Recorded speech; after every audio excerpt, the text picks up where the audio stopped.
আগামী মে মাসে নিউজিল্যান্ড এ দলের বিপক্ষে 3 ম্যাচের ওয়ানডে সিরিজ এবং দুটো 4 দিনের ম্যাচ খেলবে বাংলাদেশ এ দল। আর সে কারণে প্রথম 2 ওয়ানডে ম্যাচের জন্য ঘোষণা করা হয়েছে বাংলাদেশ এ দল। কারা আছে সেই দলে একটু পরে আপনাদেরকে বলছি। এবং নিউজিল্যান্ড এ দল বাংলাদেশে এসে পা রাখবে 1 মে এবং 5 মে সিরিজের প্রথম ওয়ানডে, সেটার ভেন্যু হচ্ছে সিলেট আন্তর্জাতিক স্টেডিয়াম। দ্বিতীয় ওয়ানডে হবে 7 তারিখ একই মাঠে, আর তৃতীয় শেষ ওয়ানডে হবে 10 মে সিলেটের গ্রাউন্ড 2-তে। এবার আমরা যদি স্কোয়াডটার দিকে তাকাই, পারভেজ হোসেন ইমন, মোহাম্মদ নাইম শেখ, এনামুল হক বিজয়, মাইদুল ইসলাম অঙ্কন, সাইফ হাসান, ইয়াসির আলী চৌধুরী, নুরুল হাসান চৌহান, মোসাদ্দেক হোসেন সৈকত, শামীম হোসেন পাটোয়ারি, তানভীর ইসলাম, নাইম হাসান, এবাদত হোসেন, শরীফুল ইসলাম, মুস্তাফিজুর রহমান, রেজাউর রহমান রাজা। সো এই হচ্ছে বাংলাদেশ এ দল। অর্থাৎ জাতীয় দলে কোনো না কোনো সময় খেলেছে, কোনো না কোনো ফরম্যাটে খেলেছে, এমন সব ক্রিকেটারদেরকে নিয়ে গঠন করা হয়েছে বাংলাদেশের এ দল। এবং প্রশ্ন জাগে যে এ দলটা আসলে কেমন হলো। আমার কাছে মনে হয়েছে বাংলাদেশ এ দলটা এতটা শক্তিশালী হয়ে গেছে যে তারা ইনফ্যাক্ট এই মুহূর্তে বাংলাদেশের যে টেস্ট দল, যারা জিম্বাবুয়ের বিপক্ষে প্রথম টেস্টে সিলেটে হেরেছে, তাদের বিপক্ষে যদি ম্যাচ খেলে তাহলে সেই ম্যাচে বাংলাদেশ এ দল জাতীয় দলকে হারিয়ে দিতে পারে। এমনভাবে আসলে বাংলাদেশ এ দল গঠন করা হয়েছে।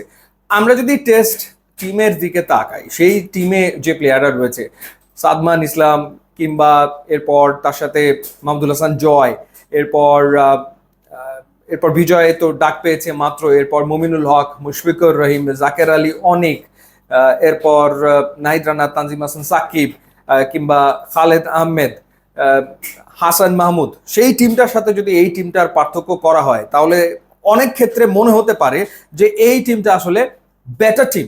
এবং এই টিমটা ওই টিমটার চেয়ে কেন বেটার, কারণ হচ্ছে এই টিমে রিসেন্টলি পারফর্ম করেছে এই ধরনের পারফর্মারের সংখ্যা আসলে বেশি। যেহেতু রিসেন্টলি পারফর্ম করেছে এরকম পারফর্মারের সংখ্যা বেশি, যেমন মাইদুল ইসলাম অঙ্কন দুর্দান্ত খেলেছে বিপিএল এ, ঢাকা প্রিমিয়ার লিগেও খেলছে, ভালো খেলছে। শামীম হোসেন পাটোয়ারি অ্যামেজিং পারফর্ম করেছে বিপিএল এ, ঢাকা প্রিমিয়ার লিগেও ভালো খেলছে। এনামুল হক বিজয় রয়েছে, নাইম শেখ রয়েছে, এই বছর সবগুলো ঘরোয়া আসলে দুর্দান্ত পারফর্ম করেছে। পারভেজ হোসেন ইমন রয়েছে। অর্থাৎ সেই ক্ষেত্রে বিসিবি কি করেছে, যে যারা পারফর্ম করেছে সব পারফর্মারদেরকে এ দলে ডেকেছে, যার কারণে জাতীয় দল যেটা, টেস্ট দল যেটা আমাদের, সেই টেস্ট দলের চেয়ে আসলে বাংলাদেশ এই দল শক্তিশালী হয়েছে বলে আমার কাছে মনে হয়। ইনফ্যাক্ট এই টিমের সাথে যদি ওই টিমটা যে কোনো ফরম্যাটে খেলে, সেটা ওয়ানডে খেলুক, টেস্ট খেলুক, কিংবা টি-20 খেলুক, সেই ক্ষেত্রে টেস্ট টিমকে এই টিম রীতিমতো চ্যালেঞ্জে ফেলে দেওয়ার মতো সক্ষমতা রাখে।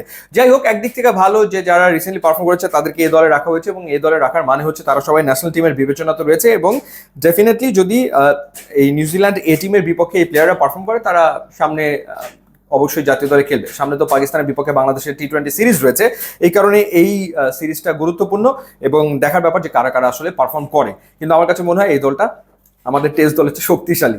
ইউটিউব, ইনস্টাগ্রাম লিঙ্ক আছে, আপনার যোগ দিলে খুবই খুশি হবো। And thanks for watching.